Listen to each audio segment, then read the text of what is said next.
Central लो BJP ఎవరు కొట్టలేరు కానీ जाति के नाम पर, क्षेत्र के नाम पर, भाषा के नाम पर ये विभाजन, ये नए जिन्ना को पैदा करने की साजिश का हिस्सा। సో గైస్ లాస్ట్ 2 డేస్ నుంచి యూజీసీ బిల్ మీద రచ్చ మీరు వినే ఉంటారు. ఏంట్రా ఈ యూజీసీ బిల్ రచ్చ ఏంటి, హైకోర్టు కమిషన్ దీని మీద ఏం స్టే ఇచ్చింది, అసలు మ్యాటర్ ఏంటి అంటే UGC university grants commission central government recent గా ఈ బిల్ పాస్ చేసింది.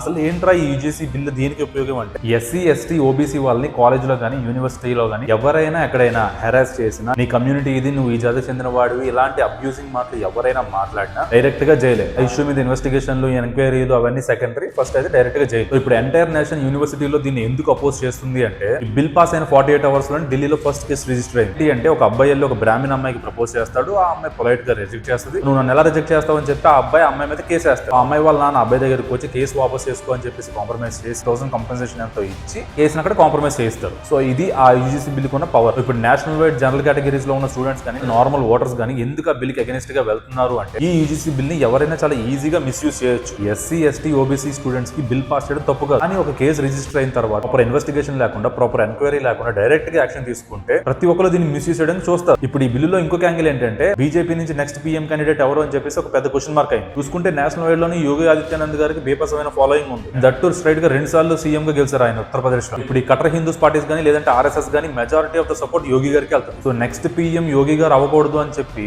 బీజేపీ ఇంటర్నల్ పాలిటిక్స్ నడుపుతుందని చెప్పేసి ఒక యాంగిల్ ఉంది. యూజీసీ బిల్ కి ఎవరైనా ఎగెనిస్ట్ గా వెళ్ళారు అది బీజేపీ పార్టీ నుంచి అంటే అది యోగి గారు ఒకలే వెళ్ళారు. సో ఆయన బహిరంగంగా ఈ బిల్ ని అపోజ్ చేశారు, కరెక్ట్ కాదని కూడా చెప్పారు. అండ్ మీరు చూసుకుంటే యూపీలోని 50% of the vote bank general కేటగిరీకి చెందిన వాళ్ళు. సో ఒక ప్రాపర్ ఇన్వెస్టిగేషన్ ఎంక్వైరీ లేకుండా బిల్ పాస్ అయింది కదని చెప్పేసి యాక్షన్ తీసుకుంటే అదొక డేంజరస్ స్టెప్ అవుతుంది. సో ఈ మొత్తం కాన్సిక్వెన్స్ లోని బీజేపీయే శత్రువైంది. సో ఎంటైర్ నేషనల్ మొత్తం ఈ యూజీసీ బిల్ ని మళ్ళీ రివ్యూ చేసి లాంచ్ చేయాలి అని చాలా గట్టి లెవెల్లో ప్రొటెస్ట్లు చేస్తున్నారు. సో హైకోర్టు కమిషన్ ఫైనల్లీ దీని మీద రెస్పాండ్ అయ్యి స్టే ఇచ్చింది. యాజ్ ఆఫ్ నౌ ఈ బిల్ పాస్ చేయండి అని చెప్పేసి. అండ్ బీజేపీ కూడా ఈ బిల్ ని ఒకసారి రివ్యూ చేసి మళ్ళీ లాంచ్ చేస్తే బెటర్ అని నా ఫీలింగ్. అంటే ఎస్సీ ఎస్టీ ఓబీసీ వాళ్ళ గురించి ఆలోచించి ఈ బిల్ పాస్ చేస్తారు తప్పు కాదు, దీన్ని మిస్యూజ్ చేసే అవకాశాలు కూడా చాలా చాలా ఎక్కువ ఉంటాయి. సో ఒక ఎలిగేషన్ వచ్చిన తర్వాత దాని మీద ప్రాపర్ ఎంక్వైరీ ఇన్వెస్టిగేషన్ జరిగిన తర్వాత యాక్షన్ తీసుకుంటేనే బెటర్. బట్ వన్ థింగ్ అయితే మాత్రం పక్కా, సెంట్రల్లోని బీజేపీ కాకుండా వేరే ఏ పార్టీ కూర్చున్నా సరే కంట్రీ స్థితిగతులు మారిపోతాయి. అది మనం గుర్తుపెట్టుకోవాలి. మన మోడీ గారు మన కంట్రీని ఏ స్టేజ్ నుంచి పెట్టారో అది మనం గుర్తుపెట్టుకోవాలి. అండ్ మోడీ గారి తర్వాత బీజేపీ నుంచి పీఎం క్యాండిడేట్ మళ్ళీ అలాంటి మనిషి అవ్వాలి. అది ఎవరో ఈ పార్టీకి మీకు ఒక ఐడియా వచ్చేసే ఉంటుంది. తెలిస్తే కింద కామెంట్స్ చేయండి. ఈ ఎంటైర్ ఇష్యూ మీద